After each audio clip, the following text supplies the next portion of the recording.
Supreme court ने वक्फ संशोधन bill पर नहीं लगाई रोक। सुप्रीम कोर्ट ने कहा कि सरकार अगली तारीख तक पंजीकृत संपत्तियों को गैर अधिसूचित नहीं करेगी, लेकिन सरकार अन्य संपत्तियों पर कार्यवाही करने के लिए स्वतंत्र है।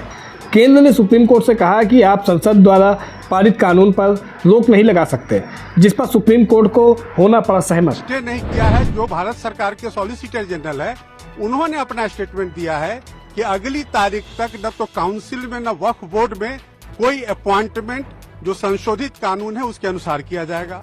दूसरा बात जो माननीय अदालत ने कहा कि जो वक्फ व यूजर है, जो रजिस्टर्ड हैं और गैजेटेड हैं, उसको गवर्नमेंट डी नोटिफाई नहीं करेगी टिल दी नेक्स्ट डेट।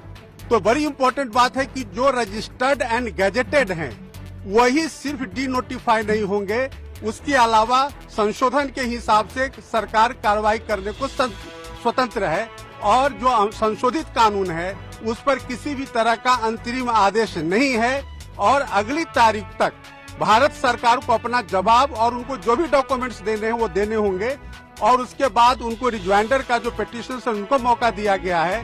साथ ही साथ जो स्टेट गवर्नमेंट्स हैं वो भी अपना रिस्पॉन्स देंगे और ये कहा गया है कि अगली तारीख पर सुनवाई इस पूरे मामले की जारी होगी। तो माननीय सर्वोच्च न्यायालय को जो रेस्पोंडेंट्स यानी कि भारत सरकार ने कहा कि हम डे टू डे सुनवाई के लिए तैयार हैं। आप पूरे मामले को, क्योंकि ये पार्लियामेंट का कानून है, पार्लियामेंट के कानून को आप इस तरह से स्टे नहीं कर सकते हैं और माननीय सर्वोच्च न्यायालय ने सॉलिसिटर जनरल ऑफ इंडिया के बात को माना है और उन्होंने संशोधन को स्टे नहीं किया है। सिर्फ उन्होंने उनके 2 पॉइंट पे सॉलिसिटर जनरल के बात को रिकॉर्ड पे लेकर के और अगली तारीख 5 मई मुकर्रर कर दिया है और 5 मई से इस मामले की सुनवाई शुरू हो जाएगी। सर, यथास्थिति की बात कहेगी, यथास्थिति को कैसे लिया जाए? नहीं, यथास्थिति मैंने आपको बताया कि 2 मुद्दों पर कि जो काउंसिल में और बोर्ड में अपॉइंटमेंट का जो मामला है वो अगली तारीख तक जो स्टेटमेंट सॉलिसिटर जनरल ने दिया है कि कोई अपॉइंटमेंट नहीं होगा। और दूसरा जो है वक्फ व यूजर, तो माननीय सर्वोच्च न्यायालय ने अपने आदेश में लिखा है कि जो रजिस्टर्ड हैं और गैजेटेड हैं उसको गवर्नमेंट डी नोटिफाई नहीं करेगी अगले आदेश पर। यूजर को डी नोटिफाई नहीं करेगी ना, मतलब नहीं, वक्फ वाइज नहीं, सिर्फ वही जो रजिस्टर्ड एंड गैजेटेड हैं। हाँ बिल्कुल, ये ऑर्डर शीट में है।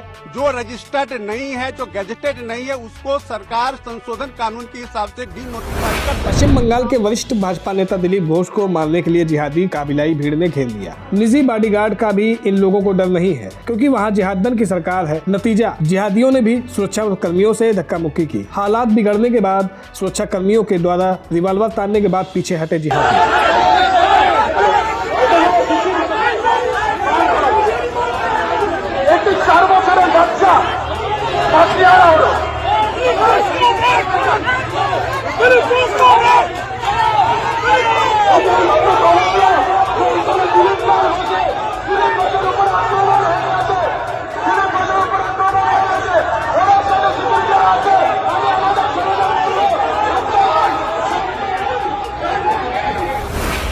समाजवादी पार्टी के राष्ट्रीय अध्यक्ष अखिलेश यादव अपनी पार्टी के सांसद रामजी लाल सुमन से मिलने उनके घर आगरा पहुंचे, जहां पर कार्यकर्ताओं ने अखिलेश से मिलने के लिए बेताब नजर आए और साथ ही जिंदाबाद के नारे लगाए।